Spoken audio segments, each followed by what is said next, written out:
दुलाराय बर' फरायसा आफादा सारा आसामाव बे 2 घन्टानि सोमावसारनाय हाबाफारि मोनफ्रोमबो जिल्ला सदराव बेखौ लानाय जादों। उदालगुरि जिल्ला दुलाराय बर' फरायसा आफादाबो उदालगुरि जिल्लानि डिस्ट्रिक्ट कमिशनारनि अफिस लांगोनायाव बे हाबाफारिखौ जों लाफुंनाय जादों।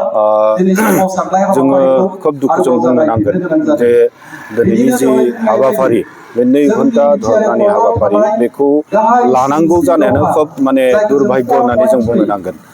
गोलाव सम आन्दोलन खालामबाय। थार्ड फेजनि जे आन्दोलन 2010 निफ्राय जागायनानै गोलाव सम माने प्राय 11 बोसोर आन्दोलन खालामनानै 2020 मायथाइनि 27 जानुवारियाव एकर्ड मोनसे खालामदों।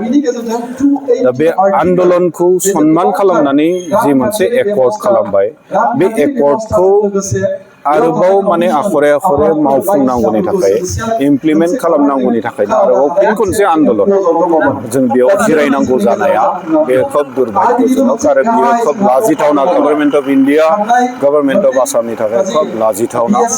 Same on government of India shame on government of Assam. दा दिनै जि मोनसे सुक्ति खालामबाय सुक्ति खालामनाय समाव एबसु एनडिएफबि नि गासैबो फेक्सन आरो लोगोसेनो UBPO गभर्नमेन्ट अफ इन्डिया आरो गभर्नमेन्ट अफ आसाम सुक्ति खालामनाय समाव बिथांमोना मोनसे खोथा होदोंमोन जे विदिन 5 इयार 5 बोसोरनि गेजेराव बे सुक्तिनि मोनफ्रोमबो दफाफोरखौ मावफुंजोबगोन आखरे आखरे मावफुंजोबगोन होनना मोनसे खोथा होदोंमोन। नाथाय बियो 5 बोसोरा बारलांनानै दिनै 6.5 बोसोरबो बारबाय।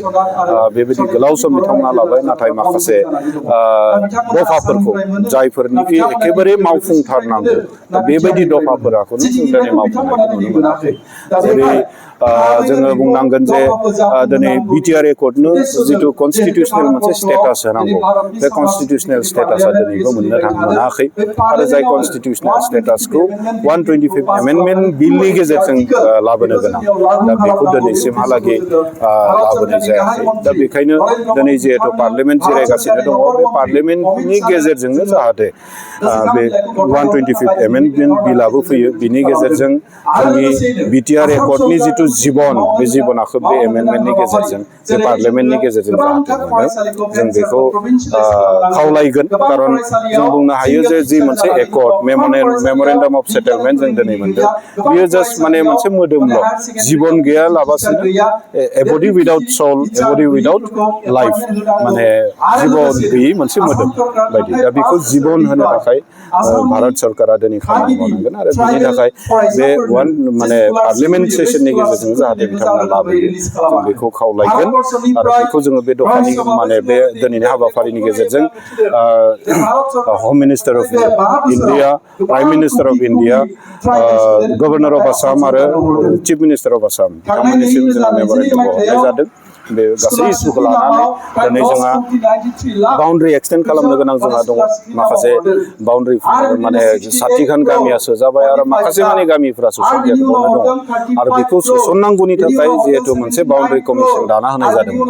बे बाउन्ड्रि कमिसना थांनाय बोसोरनिफ्राय अक्ट'बर मासाव बियो जोबनानै थांदों बिनि टार्मआ। दा बेखौ एक्सटेन्ड खालामफिननाय जायो बिथांमोननि पावार।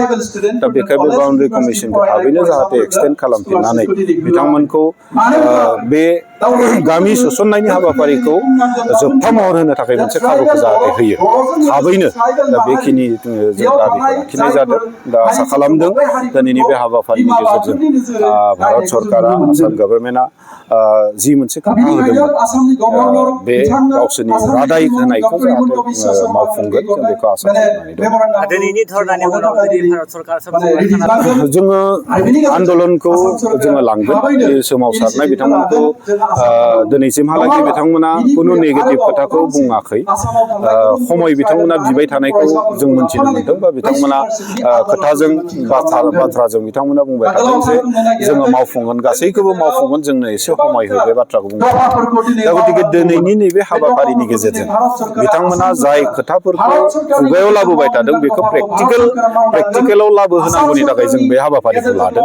दा जुदि बे प्रेक्टिकेल बिथांमोना बे खोथा बाथ्राफोरखौ जुदि मावफुङाबा निस्सय जों आन्दलनखौ बे कन्टिनिउ खालामगोन मावफुंथारगोन आरो जुदि बे गासै जोंनि साननाय जोंनि हप्स एन्ड एसपिरेसन जि मोनसे बे एकर्डनि गेजेरजों दङमोन बेबायदि जुदि मावफुङाबा निस्सय जोङो आगोलनि जोङो रुखखौ लाफिननो जों बाध्य जागोन आरो बेखौनो जोङो खावलायगोन जाहाथे government of India government of आसामा बैबायदि मोनसे बाध्यताखौ जाहाथे जोंनिसिम नारसिननानै लाहोयो